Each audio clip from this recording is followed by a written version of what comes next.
তুমি এখানে কি করো? তোমাকে না নিতে আসতে মানা করে দিছে? বাইর হও এখান থেকে, বাইর হও।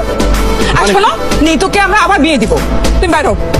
আবার একটা কথা বলি, আপনারা ছাড়া আমার জীবনে কেউ আছে আমার? বলেন তো, আপনারা যদি নিতুর জন্য অন্য জায়গায় কোনো বিয়ের ব্যবস্থা করেন, তাহলে ছোট ভাইটার দিকে একটু নজর রাখেন, আমার জন্য একটা মেয়ে দেখেন। আমরা দুজনে একই দিনে বিয়ে করে একটা ইতিহাস সৃষ্টি করি। আর ফাজিলের ফাজিল, আমার সাথে একদম মস্করা করবা না।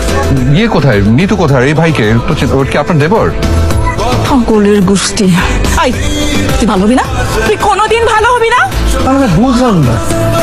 দেখলেন ভাই, দেখেন আমি কি এমন জিজ্ঞেস করলাম, বললাম যে আপনি ওনার দেবর কিনে, এই কথা উত্তরটা দিলেই তো অ্যান্সারটা হয়ে যায়, তাই না?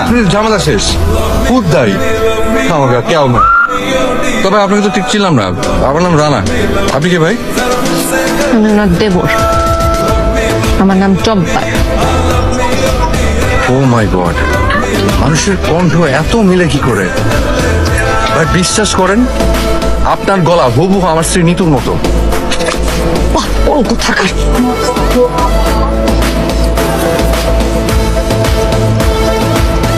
ভাইজা, ওই মিতু কালো আপনার ডাকতেছে। কোথায়?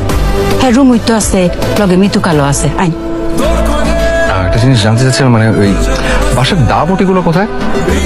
দাও বুটি জায়গা রান্না করো। কে রে? খালা, আমি আপনাকে তাহলে একটু খুলেই বলি।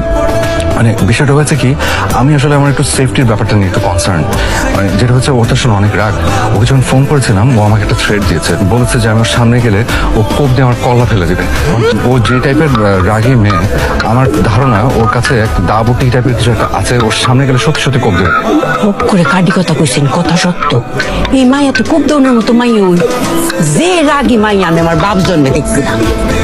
খালা, আমি এই মুহূর্তে সিদ্ধান্ত নিলাম, আর যাই হোক না হোক, আমি একা কেউ ঘরে যাচ্ছি না। একটা যন্ত্র ঠিক হইতো না। আচ্ছা, আপনি ডরাইন না যে আমি আপনার লগে আছি, আমি হচ্ছে আপনার বুডিগার্ড।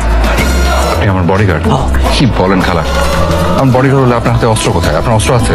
ভালো হতো মনে করছেন তো, দুইটা বিয়ের সমিতি আমি আইতাছি, ও নিয়ে আইতাছি।